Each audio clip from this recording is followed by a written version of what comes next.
A common scenario: a woman becomes pregnant by accident. Her boyfriend does not want to be a parent, but the courts end up forcing the man to pay child support for the next 18 years of his life, most of which may never go towards the child. Of course, we are told that this is completely normal and acceptable. Both parents have a responsibility towards the kid.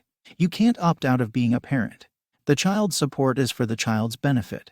If you didn't want a kid, you shouldn't have had sex, and so on. Except when it's a man that's forcing his girl to pay child support. Then, according to women, he's a scumbag, a lying asshole.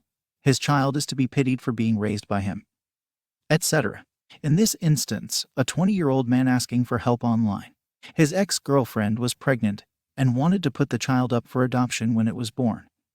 Against his own wishes, he wanted to raise the child, even if he had to do so as a single parent. He said that he earned enough to support the child on his own, and he was willing to take on the responsibility. He was informed that his ex could not put the child up for adoption without his consent and that he should get a lawyer, register his paternity, and push for his custodial rights. He got a lawyer, managed to prevent his ex from putting the child up for adoption, and is now raising his daughter as a single parent, with his ex signing over her custodial rights.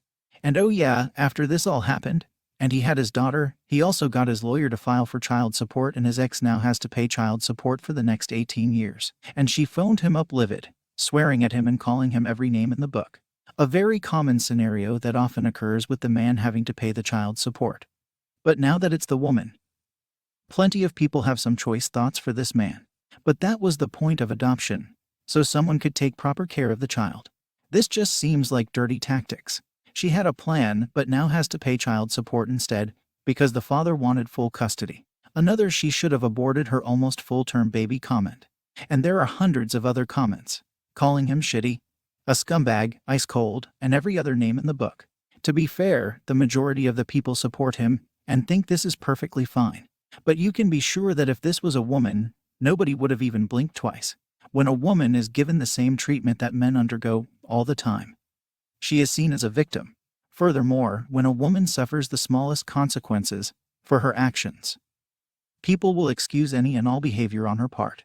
My female friend literally told me that female privilege and sexual selection weren't real.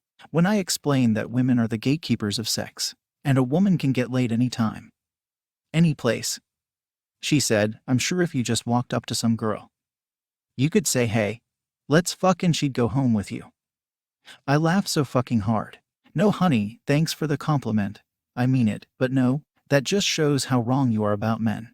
We have to put up with shit tests, even when they want us badly. You really can't teach a fish about fishing.